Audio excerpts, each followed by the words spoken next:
دوستو اب آخر میں آپ کو حضرت بابا جی خواجہ سید نور محمد چرائی رحمۃ اللہ علیہ کی ایک کرامت جو شب قدر کے حوالے سے ہے وہ آپ کے سامنے عرض کر کے آپ سے اجازت چاہوں گا۔ یہ کچھ عرصہ پہلے کی بات ہے، چند سال ہوئے ہیں، 4-5 سال ہو گئے ہوں گے کہ ہمارے چچا زاد بھائی ہیں پیر سید اسد اللہ شاہ صاحب، ان کے کچھ دوست گجرانوالہ سے چورہ شریف تشریف لائے اور اسی طرح شب قدر کے موقع کے اوپر، اور انہوں نے کہا جی کہ ہم آج کی رات حضرت خواجہ خواجگاں سید نور محمد چرائی رحمۃ اللہ علیہ کے مزار پر حاضری دینا چاہتے ہیں اور رات وہاں پہ گزارنا چاہتے ہیں۔ تو پیر سید اسد اللہ شاہ صاحب نے ان کو اجازت دے دی کہ ٹھیک ہے آپ جائیں۔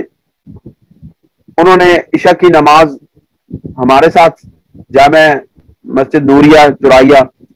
چورہ شریف میں ادا کی، بابا جی صاحب کی مسجد میں، اور پھر وہ وہاں سے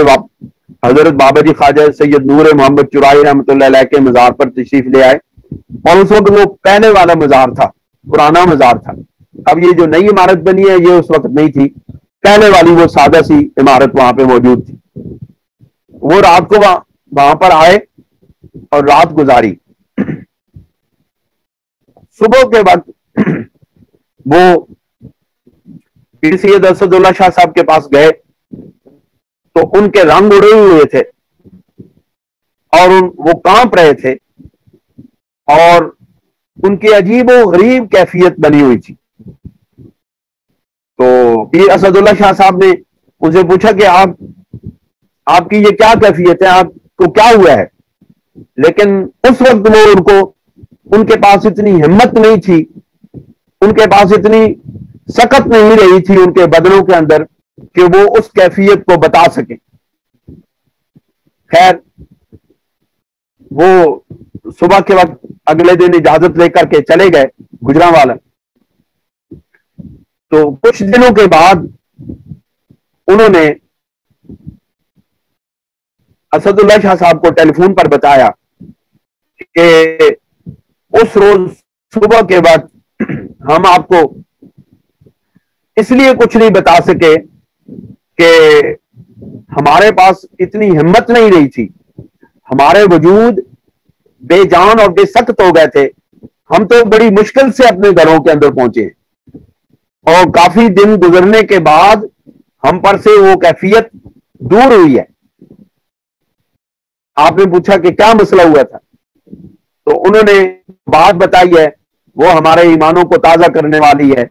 اور وہ بابا جی خواجہ سید نور محمد چرائی رحمۃ اللہ علیہ کے اپنے رب کے ساتھ جو تعلق ہے اس کو بڑے زبردست طریقے سے واضح کرنے والی۔ ان کے بقول وہ رات کے وقت بابا جی خواجہ سید نور محمد چرائی رحمۃ اللہ علیہ کے مزار پر جب حاضر ہوئے اور رات وہاں پر عبادت کی، ختم خواجگان پڑھا اور مراقبہ کیا اور ذکر اذکار کے اندر مصروف ہو گئے، تو وہ کہتے ہیں جی کہ آدھی رات کا وقت گزر گیا تھا اور سحری کا وقت قریب تھا کہ یکدم مزار کے اندر لگے ہوئے بلب ٹاخ ٹاخ کر کے پھٹ گئے اور بڑے عجیب و غریب قسم کی کیفیت پیدا ہوئی وہاں، یعنی کہ اتنے زور سے وہ بلب پھٹے کہ ہم بڑے خوف کے اندر رہ گئے، ہمارے اوپر ایک خوف طاری ہو گیا۔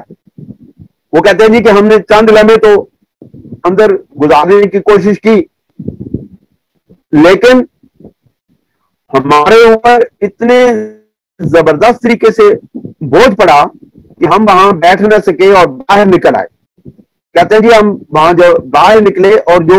بیری کا درخت لگا ہوا ہے مزار کے باہر، کہتے ہیں جی وہاں ہم نے کھڑے ہو کے دیکھا اور ہم اس منظر کو دیکھ کر کے ہمارے جسموں سے جان نکل گئی۔ انہوں نے کہا جی کہ ہم نے دیکھا کہ نور کی شعاعیں، مختلف رنگ کے نور آسمان سے اتر رہے ہیں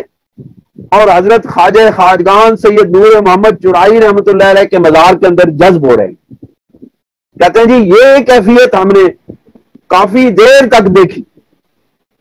کہ انوارات الہیہ ہم نے دیکھے، اپنی آنکھوں سے دیکھے۔ جس طرح میں نے عرض کیا نا کہ جب قوت خیالیہ قوت مدرکہ میں تبدیل ہو جاتی ہے، یعنی خیال جو ہے وہ جو چیز تصور میں آنے والی ہے وہ اللہ رب العزت اپنے بندوں کو دکھا دیتا ہے، وہ کیفیت ان کے اوپر طاری ہوئی۔ انہوں نے بتایا جی کہ آسمان کی طرف جب ہم نگاہ کرتے تھے تو ہم دیکھتے تھے کہ مختلف قسم کے نور، مختلف رنگوں کے اندر مختلف نور جو ہیں تجلیات الہیہ وہ نازل ہو رہی ہیں،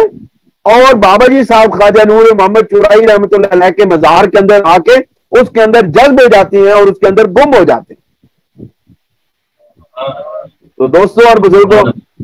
یہ نعرہ تکبیر، نعرہ رسالت،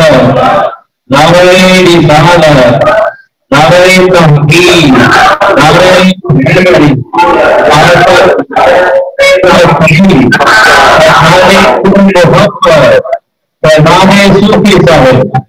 زندہ باد۔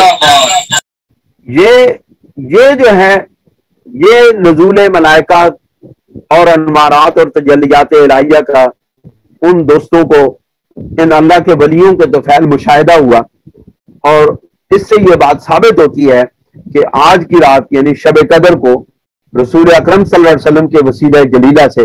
اللہ تعالیٰ اپنے محبوب کے امتیوں کو فیضیاب کرتا ہے،